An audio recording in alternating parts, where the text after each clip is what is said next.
Hello, everyone, and thanks so much for joining us. This session is for the Student Undergraduate Research Experience students at the University of Saskatchewan. And the session is How to Approach a Professor for a Research Position. My name is Merle Massie, and I'm the coordinator of the Undergraduate Research Initiatives here at the U of S. Today is March 17th, so happy St. Patrick's Day 2021. This recording will be uploaded to our YouTube site later.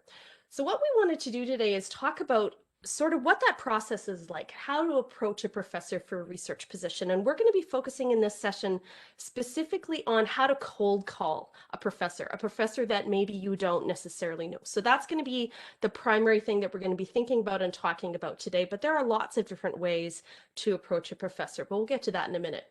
First, I want to start with my land acknowledgement. This I wrote working with the Guanama Center for Teaching and Research on campus.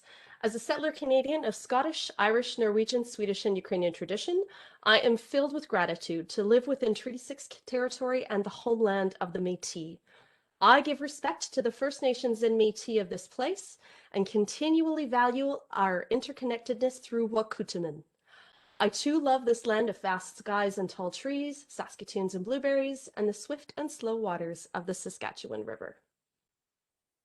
So first things first, and this is where I want you guys to unmute and tell me, why do you want a research position? What drew you to this session today?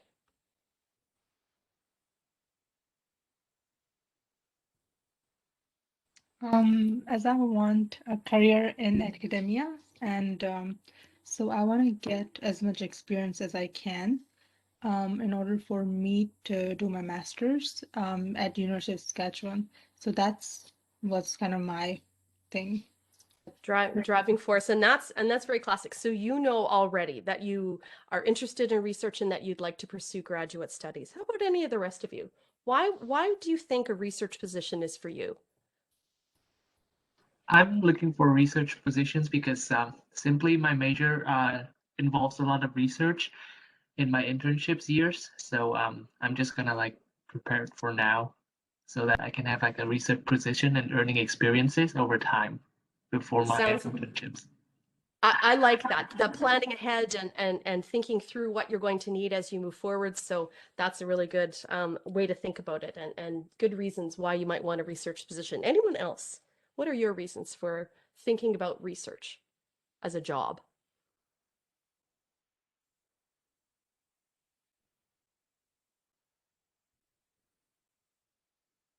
I think for me personally, I find this an interesting avenue just because with my degree, it's going to take a lot of research, but I don't know. And essentially, it's finding answers and wanting to be better at streamlining those answers out to other people. How do I get better at that? So I guess that's why I want to find a research position so that so that I can learn better. I think that that's a brilliant plan, Rachel. And I looked and said, oh, that sounds like Rachel. Oh, look, it's Rachel. I recognize your voice. That's Hi. fantastic. Hi, I'm glad you're here. It is. And one of the things about research, and one of the things that students who have done a research position tell me every single time is that it helps them with a whole bunch of skill sets that you can't really measure in the classroom. So being able to find things when you need them, being able to figure things out, being able to think sideways. And when they go back into the classroom, they're just so much more confident because they've kind of experienced the messiness of research where things didn't necessarily go the way that they thought that they would, and how and the skill set that they developed to kind of deal with that. And so these are some of the things that people have often told me, not only why they wanted a research position, but also what they got out of it. And Rachel, when you talked about sharing your research with other people, that's a huge component too. So being able to communicate what you've learned to other people, that's absolutely a skill set that you get. So I kind of wanted you guys to think about that and think really hard about your reasoning for why you want a research position, because they are a little bit different than working, say with as a co-op or an intern with a company, or just going and cutting grass, or working as a at a pool, as a lifeguard all summer. And all these are, very classic summer job positions. But there are research positions on campus with faculty. They're just not really that easy to find. So that's one of the things that we'll talk about today as well. So here are three of the first places to check. First is the University of Saskatchewan operates the Student Employment and Career Center on campus. So that's careerlink.usask.ca. It's not the most friendly site.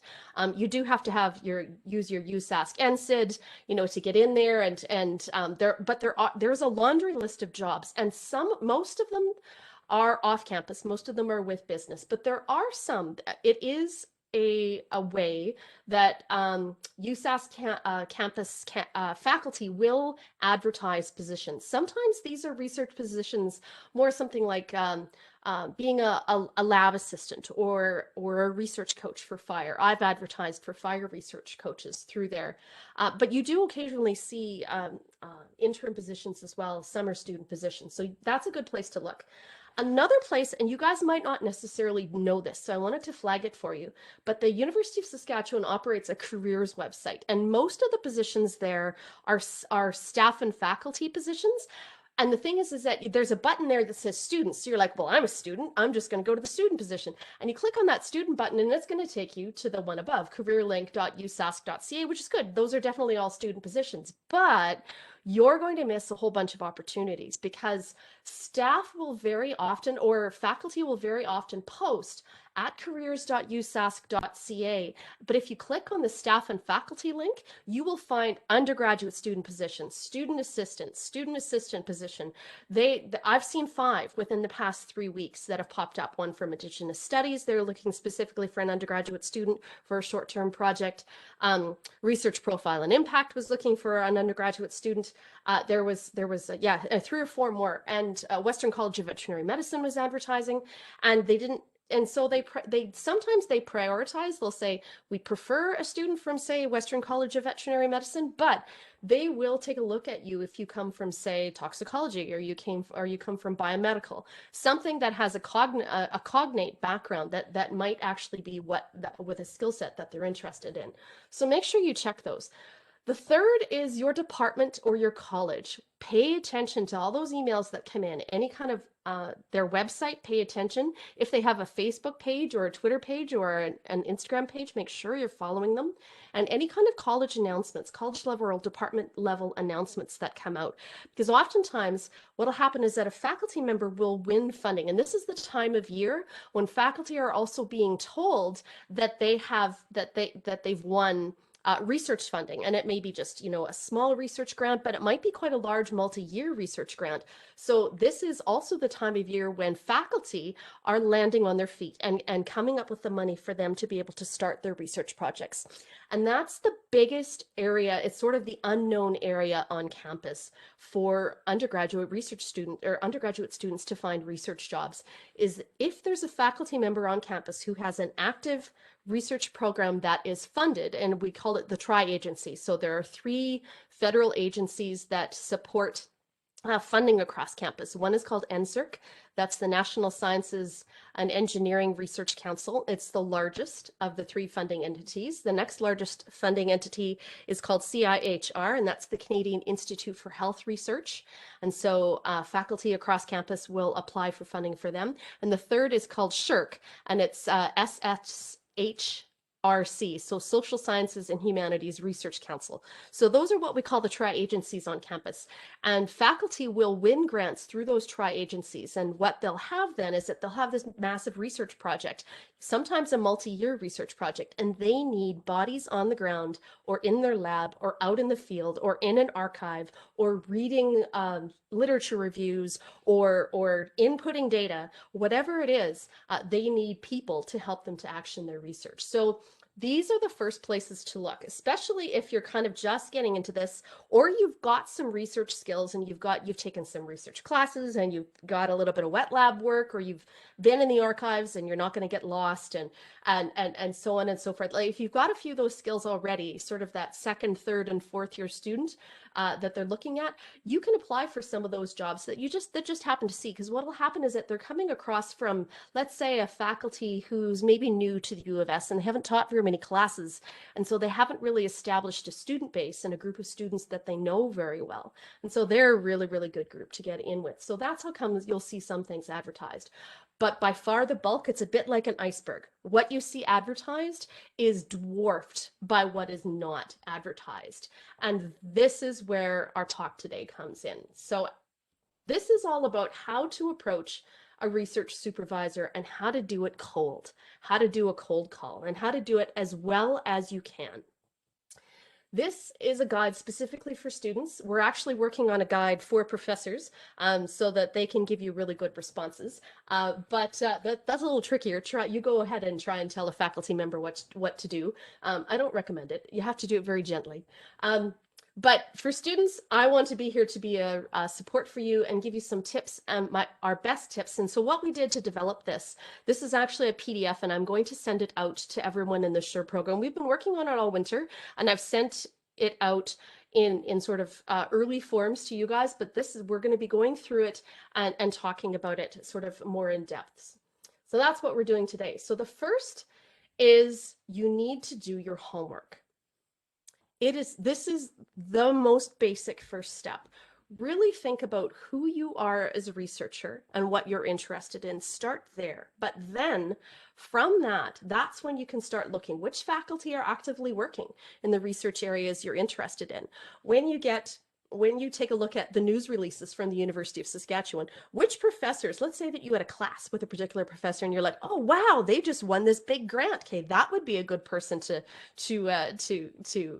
ask, network, see if they're looking, and also attend events if you've got any symposiums going on, attend those sorts of things, and ask for recommendations from other students and professors. So let's say that you took a class from a professor and you really, really liked this particular class. You can approach the professor and just say, do you know of anyone who's doing, a lot of research in this particular field here at the U of S or something related? And just start that kind of, more casual conversation. They'll say, actually, I am. And then you're like, okay, well, hang on. I'm going to give you like a proper formal email to say, yeah, boy, I'd like to work with you. But to be strategic and targeted. One of the things that we see with students is that sometimes we're trying so hard to get a job and we're so desperate that we will sort of use what we call like the shotgun approach, which is that we'll send out a whole bunch of mass emails to a whole bunch of different professors. And that doesn't actually work particularly well. Use your research skills to find the right supervisor for you. Are they doing something that you're actually interested in? And do they share your values? If you're following them on Twitter and you see that their political values and they're very upfront about them and it isn't a good match for you, let's say that you come from an organic family and you're going to try and go work with Stuart Smythe, who's pro-GMO, that may not be the right fit for you. It may not work out for you. So read about their publications and their grants. The final thing is to make sure that you meet university requirements. This is kind of a big one. So in some cases, some professors will look at keeping you, let's say that you're almost done your undergraduate and you're going to graduate in April and you're having trouble finding a job and you think, okay, well, maybe I can get a job on campus. I've got all these research skills now, maybe that'll work. But what if their particular department won't let them hire you because you're graduating in May? So make sure that you understand the university requirements. And especially if you're winning something like a MyTax undergraduate research, then there are some specific university requirements. So make sure that you're kind of paying attention and asking good questions. But definitely read about their publications and grants. Don't just be scattershot, be very targeted. So that's the number one, is to do your homework.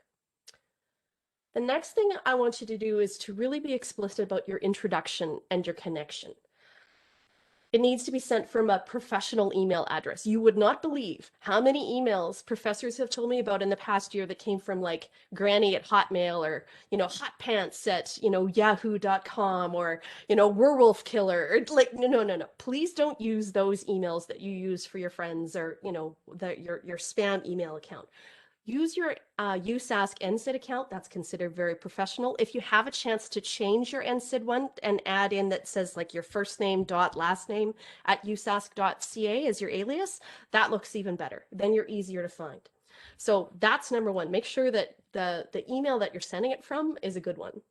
Then, of course, use proper salutation. Dear Professor Smith or whatever their name is. The next thing is actually you got to introduce yourself. Who are you? What do you study? Why are you sending this email? Like, how are they going to know you? and what's important to know about you. So that's pretty necessary. You do need to be quite clear and target your pitch for that particular faculty member. And I talked about this. So those form mass mailed emails, try not to do those. And certainly don't do those quick copies and pastes because you're scattershotting them across the university. Make sure that you're crafting it specifically for that faculty member. It's almost the same as crafting your like a cover letter for a resume. You want it to be error-free, no typos, misspelled names. Make sure you're spelling their name correctly. Use the best grammar you can. Attach an up-to-date resume. Always do that. Send along your resume so it showcases who you are, especially if you're specifically asking for a job. So Leave Markin from the Writing Center worked with me on this particular overview, and she said, please, please, please send your stuff to the Writing Center. So we suggest that you craft a bit of an email, like sort of a general email, I am such and such a student. I'm interested in these particular areas. I did a special research project in this class and I, really enjoyed it or whatever. And this was the research project and these were my findings, something very specific. Or you can say a little bit more about you, but Leave wanted me to reiterate, please go to the Writing Center. And also they will look at your resume to make sure that your resume is clean, error-free, clear, and actually says what you want it to. The USask Career Center, the Student Employment and Career Center, also has a resume service. And so please reach out to the University of Saskatchewan, either to the Writing Center or to the resume service for the Student Employment and Career Center, and make sure that your resume is nice and crisp and clean. So kind of do your background work. That's really what this is. So introduction and connection.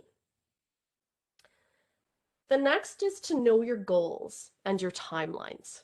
So what are you asking for? It needs to be really, really specific. Are you asking for a 4-month full-time paid internship in the summer? Are you looking for an honors supervisor? Let's say that you're heading into your final year and you want to do an honors program and you need a supervisor for your honors project. Maybe you're almost done and you are actually looking for a graduate student position.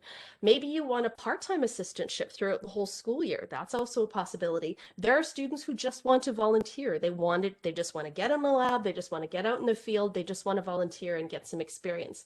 So that's number one, is know exactly and be very clear about what you're asking for. And the second is to know your timelines. I'm available to start on X date.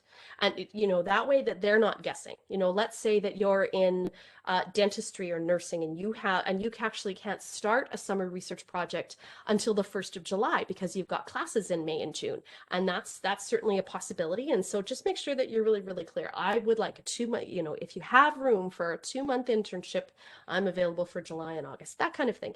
And those positions are there. So don't be afraid to be specific on what you can do.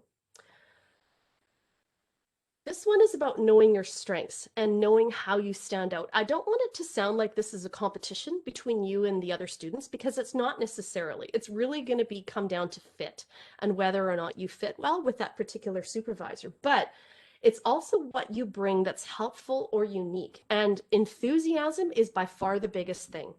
Every faculty professor that I've ever talked to said that student enthusiasm and willingness to learn and willingness to try is the number one criteria. Enthusiasm for the research project. Any examples that you can give of your ability to handle adversity? Let's say you moved here from another country and maybe you have a quick little story to kind of showcase that. Maybe you know multiple languages. That's an advantage. Turn it to your advantage and say that, I read journal articles in a second or a third language. And so you can bring that knowledge that you're reading in journal articles, into that lab or into that research space. And that's highly appreciated. Any community or volunteer experience that you've had on campus or off, either one, even things like Python or computer programming skills of any kind, that all fits here, because the thing is that a professor will look at not just what specific research skills do you know how to titrate? Can you run a gel? Can you, all of these sorts of things. I'm a historian, remember, so most of my examples tend to come from, do you know where the archive is? Can you navigate your way through a Fon's description? But whatever skill that you bring to the table, it fits here. And one of the things that I'm hearing professors talk about is if you have any programming or if you have any interest in computer science or even gaming, actually, they're quite interested in that. So what is your passion? And what would you like to learn? So that's the other thing to think about, is that what are they doing in that particular research space that you're really, really interested in? So we're gonna pause here for a minute, and we're gonna take a look at some real life USask examples that have come in from real students to professors, and they've shared these with me anonymously, and I'm sharing them with you. And we're gonna talk about how we can improve these, or things that, after what we've just talked about, sort of those technicalities, what are things that these students kind of missed out on? So here's the first one. Dear X, I'm so-and-so from the Agricultural College. Because I'm about to graduate in April of this year and I have an idea of continuing my studies, I would like to ask if you have any openings for students. So let's discuss. How could we improve this? And you can put it in the chat, or you can unmute yourself and just jump right in.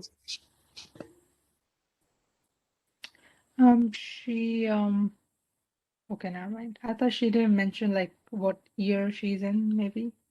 Yep, what year she's in. Yeah. Yep. Specialty. Yeah, what discipline they're studying. Absolutely. And about her experiences, what experiences she has. Yep, work experiences, also a good thing to add in.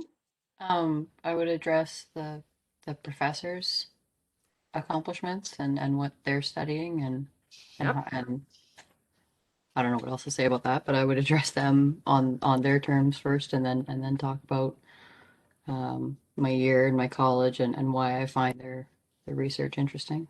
Exactly. Yep. So talk about what the professor is doing that they're particularly interested in. Offer more information about themselves and what research they're specifically interested in, Kaylee said. And Dominic said they should be mentioning her skills and experiences as well. Absolutely. So talk a little bit about themselves as a student and what they bring. Now, it's interesting because then there's that, you know, how much do you put into the email and how much do you put into the resume, right? But at the same time, they may not get to your resume, especially if they don't have a position open. They're only going to go so far, right? And so this student received a form letter back that said, sorry, you know, thanks very much, you know, best of luck, more or less. And in part it's because the student didn't put enough in. It's a very well-meaning student, I'm quite sure, and I'm quite sure that they maybe are really, but just saying that they're in the agricultural college, the College of Agriculture and Bioresources, is massive. What exactly are they studying? Are they in horticulture? Are they in animal science? Are they studying wild pigs? Are they studying soil science? What are they studying? I also find it interesting. I just realized this reading it for a second time, because she started the second sentence with, because I am about to graduate, so and so and so, I have an idea of continuing my studies, and this is why I'd like to ask for an opening. You know, researchers don't want to be told, oh, hey, I'm about to graduate and I should do this. Do you have an opening? They'd like to know that you're interested, as opposed to just, because I'm graduating, this is why I'm contacting you. I suppose it sort of opens up a little bit more of an, and Dominic also said, I would assume the email is like a cover letter. Absolutely. Your email is your cover letter. It is absolutely your cover letter. It is the primary thing that they're going to read. They're only going to read your resume if they're interested. So your cover letter is what gets your foot in the door. It is what gets you to continue to get the faculty to continue the conversation with you. So you are opening the door, absolutely. So we're going to go to, I have another example to show.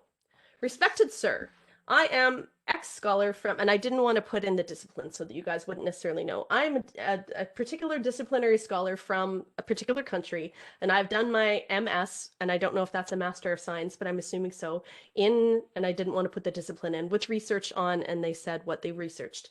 I'm very fond of work in the field of this particular area of research, but due to little resources, I can't afford. I saw your profile regarding the work of this. If you help me in getting admission under your supervision, it's a golden chance for me to work with you as a great researcher. So there's some good things going on here, and there are ways to improve it. What are the good things that you guys see going on in here?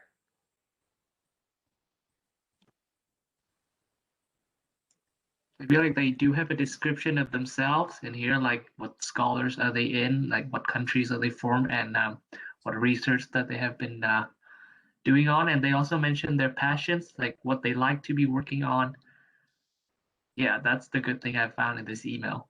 Absolutely. I agree with you, Dominic. Those are definitely good things. I would suggest that they didn't quite go far enough, perhaps not specific enough, because you don't know what's behind those X's. But if they just said poultry science, well, what aspect of that?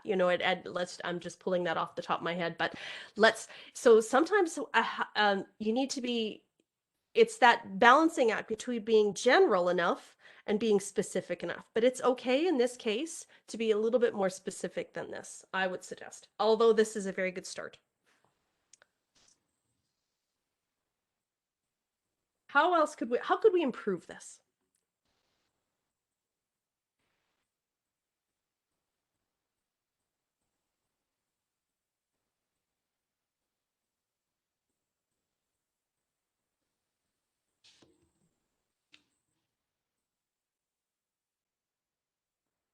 I'm not sure, but she said, like, if you could help me in getting admission under your supervision, it's a golden chance. I don't know.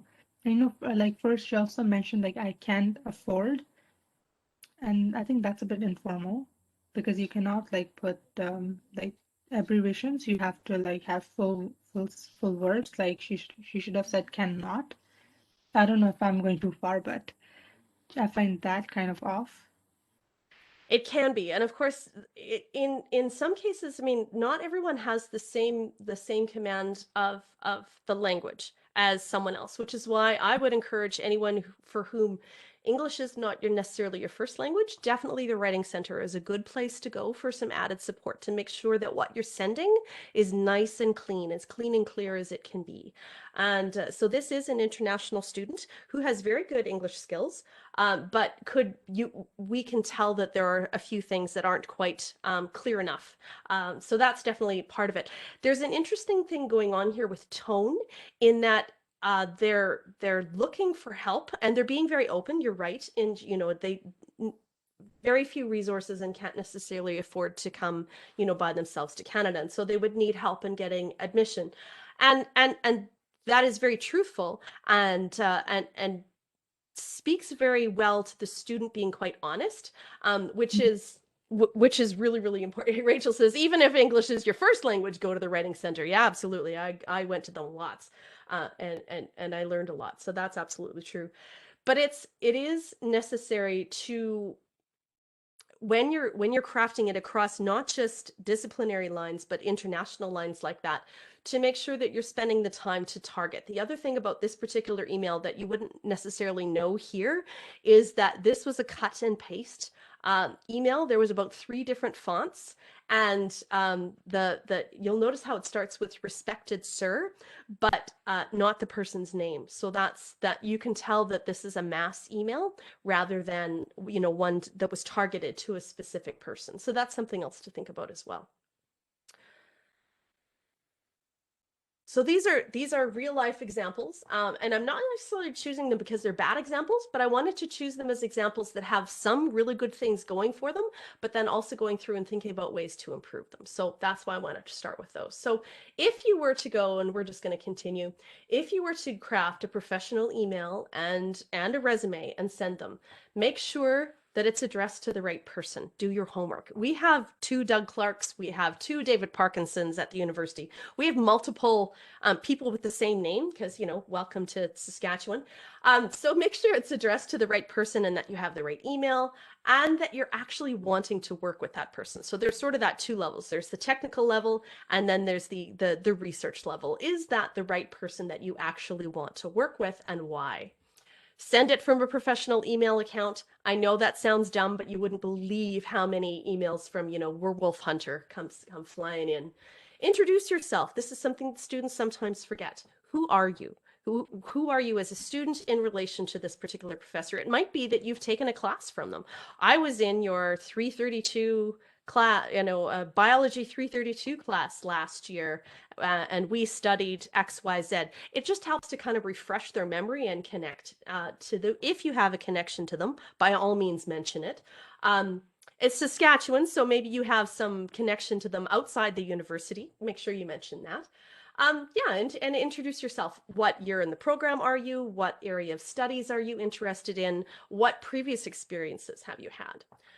And then why are you writing this email? Again, be specific. What do you want? I'm looking for a 4-month summer internship, or I see that you just won a grant. Are you looking for part-time research? I'm available to do part-time research throughout the whole year. I can offer 8 hours a week, etc., etc. Be really specific about what you want. I'm going to be in the honors program next year. I'm looking for an honor supervisor. These are the things that I'm interested in studying. Would you be willing to supervise me?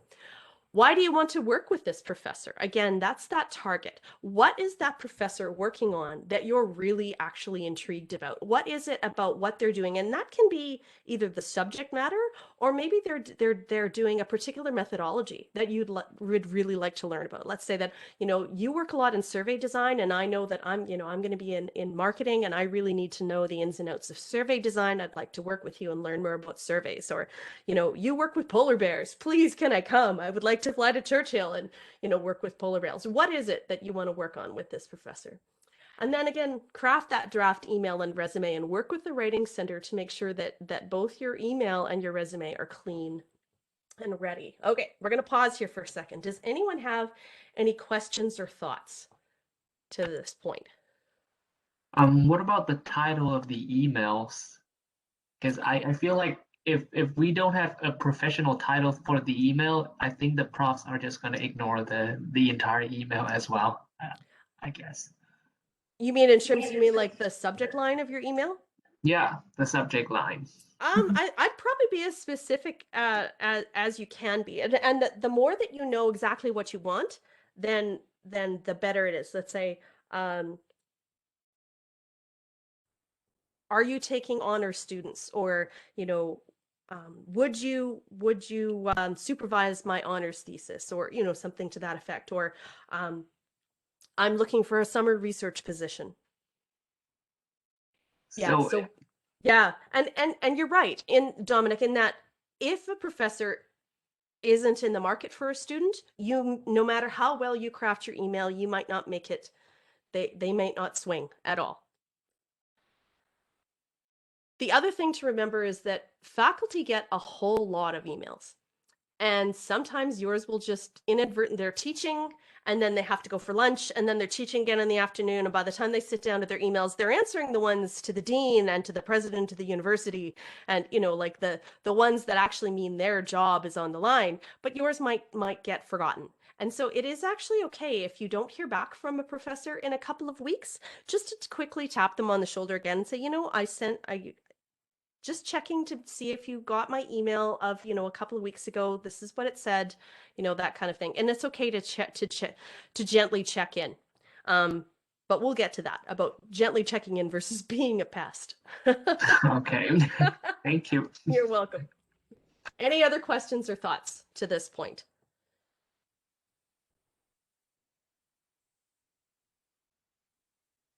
Okay, moving on.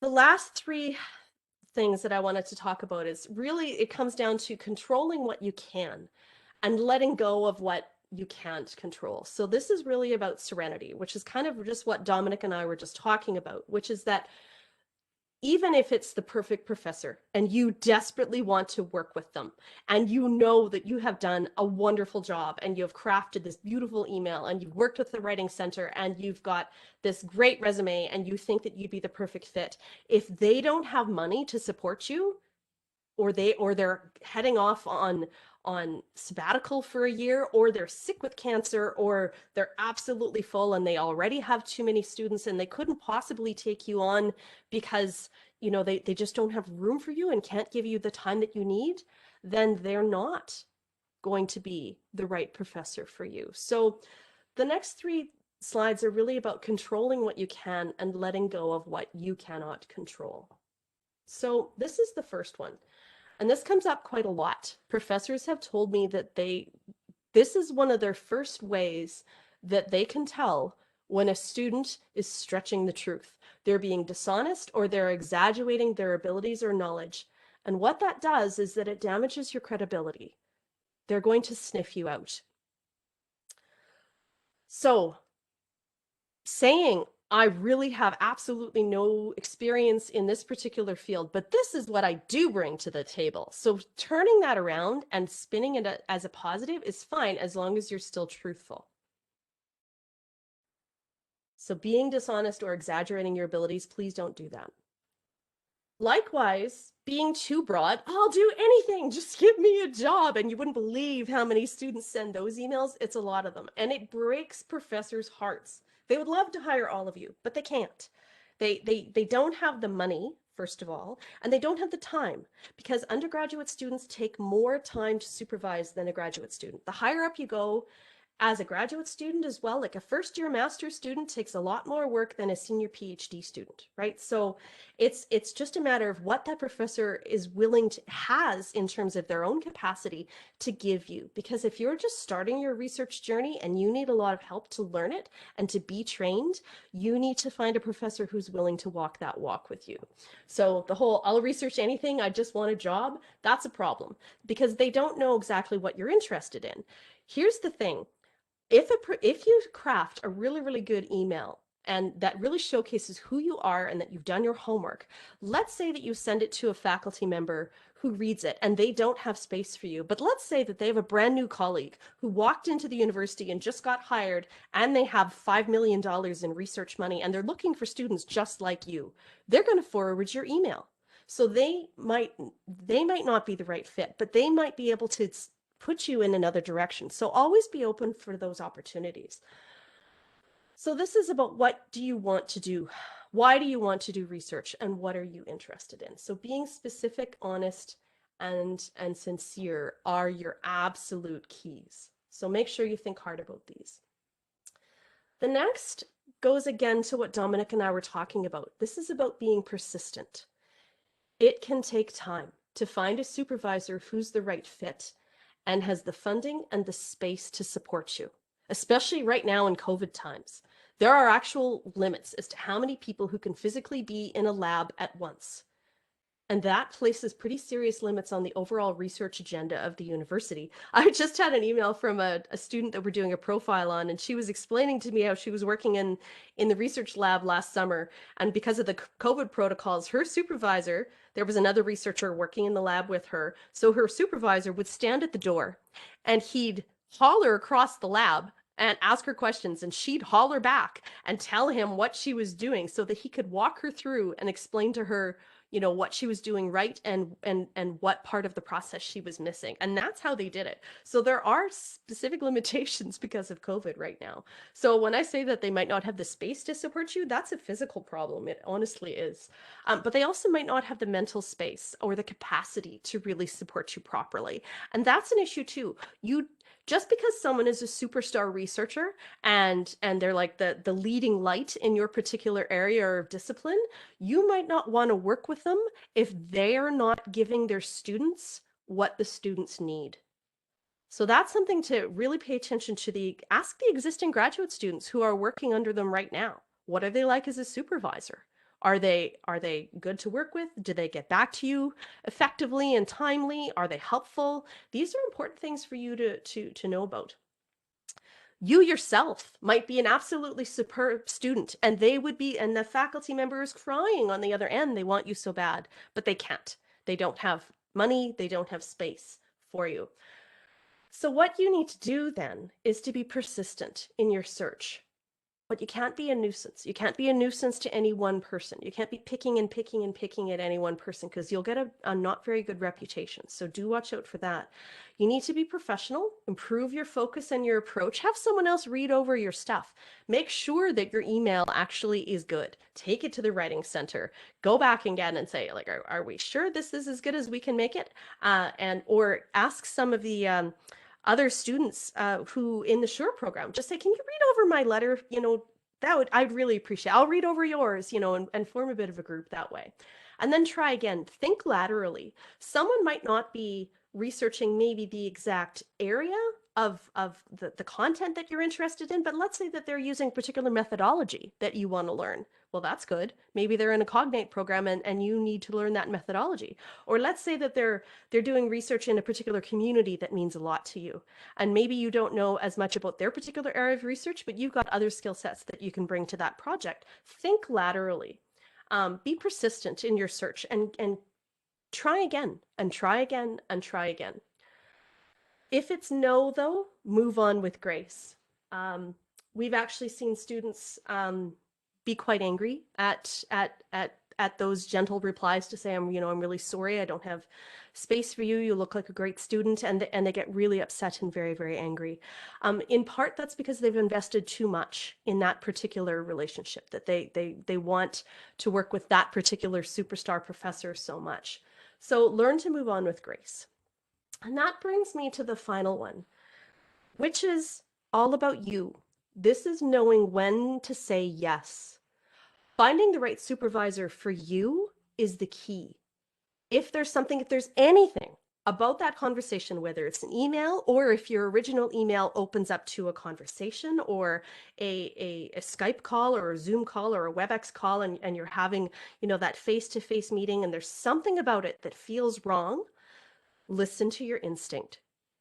You can either negotiate if it's something about maybe the situation that is a problem, that you can negotiate or raise it, or you can simply decline and say, I'm sorry, this is not the right space for me. You are your own best advocate. You know what you will need to make a situation work for you. That student-supervisor relationship is the most important relationship, and it doesn't matter to me if it's student-supervisor in a summer assistantship where you're being paid or a graduate student relationship. That relationship is built on trust and mutual respect. If you don't feel that there is mutual respect, walk away. Please walk away.